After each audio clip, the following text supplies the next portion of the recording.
March 29th, 2023. Well, we haven't been addressing the Ukraine war much in the last few videos, so I thought I'd get back to that for this one because it seems like that is probably um, one of the more interesting topics and see what the developments are. I would say that essentially what I've said in the last one is still generally true. That fundamentally the Russians are primarily on the offensive, but I think right now Ukraine has gone into the muddy season. The winter is essentially over, and the ground is very treacherous to go off road in their armored vehicles or otherwise. And so there is sort of I would say there's a pause. I think there's still a lot of little infantry probing actions.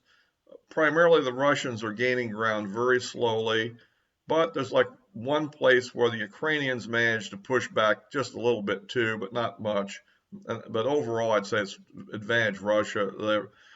They are moving in step by step. The paratroopers and Wagner group are moving into Bakhmut, street by street.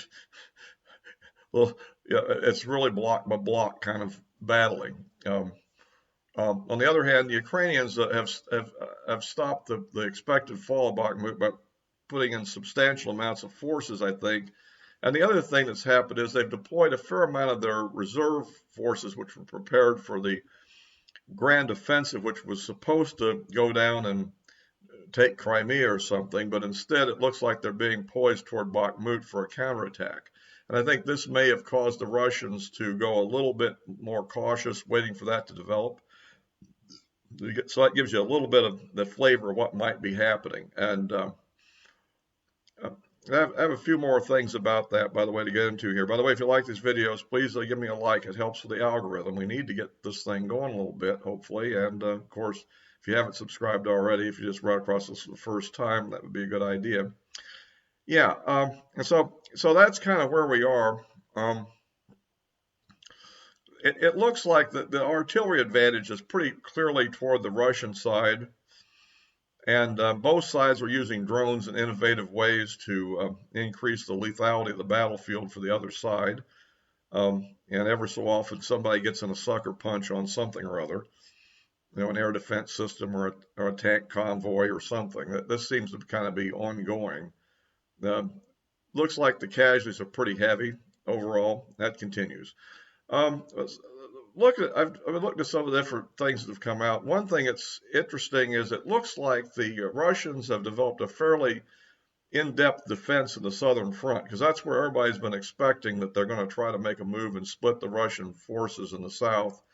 And they've have like apparently two major lines of defense, a front line and a line back of that have both been kind of developed defensive positions.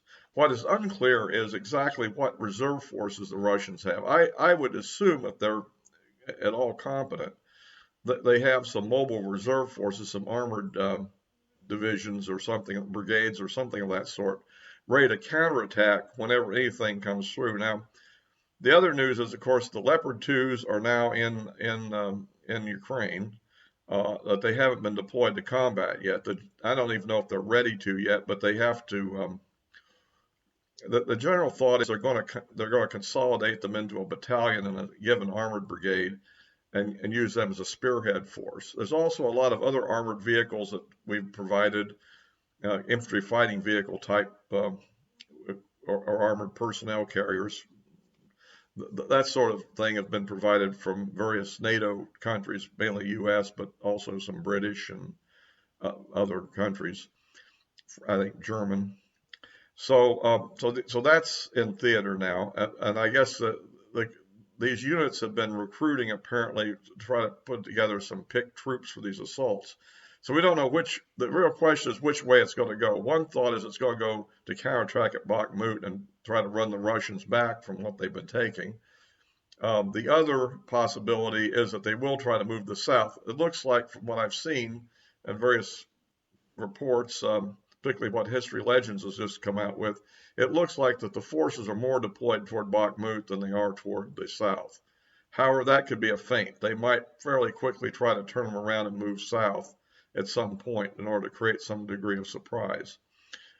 The other thing that's that's brought up, which I think is interesting, is that the Ukrainians particularly have been accumulating a large number of commercial drones, and it looks like they may be planning to initiate their attack with a large drone swarm attack, where they would attach some kind of a anti-tank or personnel grenade explosive charge to the bottom of these drones and then fly them over the Russian positions and drop them on various, you know, trenches or whatever, or on maybe armored vehicles or whatever, depending on.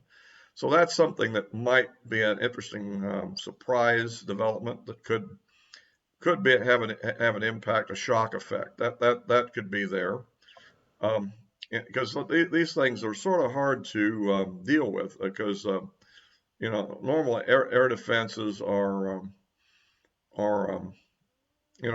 little bit expensive to use against a small commercial drone, like you could buy yourself if you wanted to. I guess you have to have a license now in the U.S. But at any rate, the point is that that's looming up there.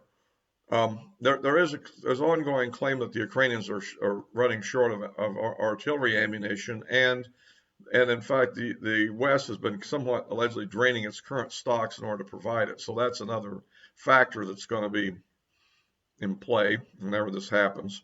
Although they may have enough to launch this offensive, and that may be kind of a gasp if they don't pull it off successfully. And so that's kind of the situation. On the drone attacks, it occurred to me, I was just thinking, how would you counter that sort of thing? It looks to me like maybe it would make sense to issue some kind of a semi-automatic high-capacity shotguns to frontline troops, with maybe, I don't know, maybe steel buckshot or something like that. And the idea would be that when they start coming at your position, you could try to shoot at them with a rifle, but that requires a little precision. It may be hard under the condition, but if you could empty out a shotgun full of this shot in the air, it might actually hit the device or maybe cause the explosive to detonate prematurely in the air and so forth. But I don't know if anybody's done that, but issuing one of these to each squad, one per squad or something might be an interesting thought, because more sophisticated things are really not cost effective in that environment. I don't know if anybody's going to do that. It's just interesting ideas that I just think of when you see a situation like that.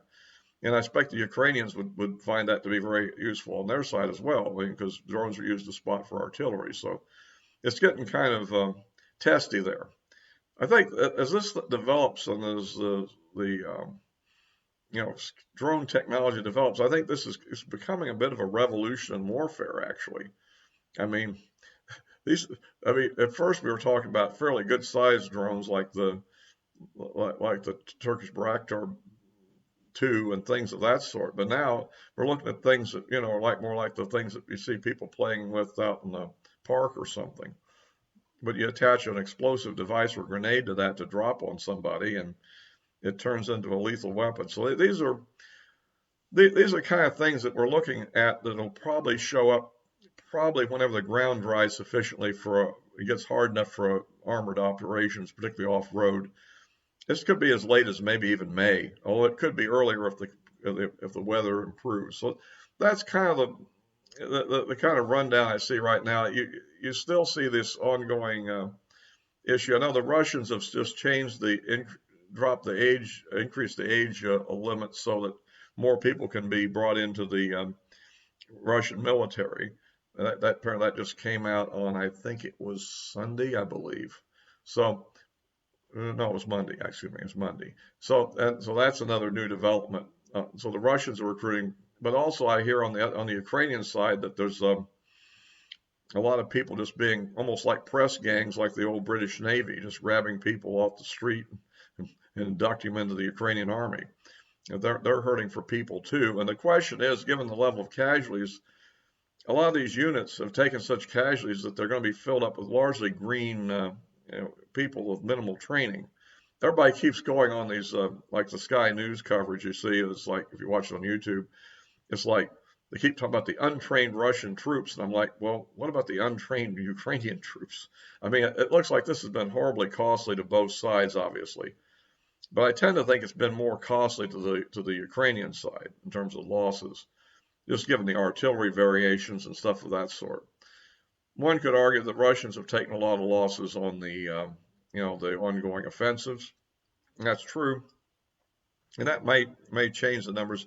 I tend to think people like McGregor and tend to be a little bit too optimistic for the Russian side. But on the other hand, the mainstream media in the West, I think, is way too optimistic for the Ukrainian side. So the truth is probably somewhere in the middle. And we don't really know. I've often said there was a lot of talk about a Russian offensive if the winter got there, but it never really got to a truly hard winter. And the other thing that had happened, I think, was maybe the Russians weren't quite ready for it. I mean, it takes a while to integrate all these new mobilized troops into effective combat units, and so that's another thing to consider. So that's kind of my rundown, at any rate, on the current situation. Um, Otherwise, I guess, of course, the other big news, of course, was the tragic shooting in Nashville, and I think we saw that make a few comments about that. I think that the police, I think, did an excellent job there. I think we're beginning to see that the downside of encouraging all this transgender stuff, and we don't know what kind of drugs the shooter was on in the transition, and whether that had any effect on her mental state or not, or all the social media propaganda. But I would have to say that when you really look at the situation, I think the police did an excellent job there. You can talk. I mean, you can say this thing could have been a real tragedy. I mean, there's 6 people dead, 3 adults, 3 children. It's tragic, in any case, the 9-year-olds, it's horrible. But when you look at things like Sandy Hook or Uvalde or Parkland, this could have been much worse, much worse. Unfortunately, I think the school did have a good response to it, because it seems like they got most of their people out of the way. I guess a few of them got caught trying to escape and didn't make it. But when you look at the big picture there, look at the number of children and the teachers and everybody that got out of there, and were safely away from what was happening in order that the police could then arrive and deal with the assailant. So at any rate, I just thought I'd mention that. But I think that really, without actually having on-site security, some kind of armed police officer there to defend the school, you couldn't have probably had a better result, really, I don't think, unless the school was so armored they couldn't get in. Of course, that was one of the points that they were able to shoot their way into the window. I guess if you had the doors that were the glass was bullet resistant sufficient to at least handle intermediate rounds like the 5.56 or the 7.62 by 39 that are usually used in most of the rifles of that sort that are available in the U.S., that would have probably maybe prevented it from penetrating. But that would require some really, ballistic glass to be more reinforced, and most schools don't have that, I don't think. And so, but at any rate, I think it's a tragedy was bad, but a real tragedy a massive tragedy was averted, I believe, by the prompt police intervention. So anyway, I'll wrap this up for now, and we'll, of course, as always, post this on Rumble as well, see if we can get the numbers there, and then, of course, the addresses of my social media sites, such as Twitter and Gab and so forth, are in the description below. And until next time.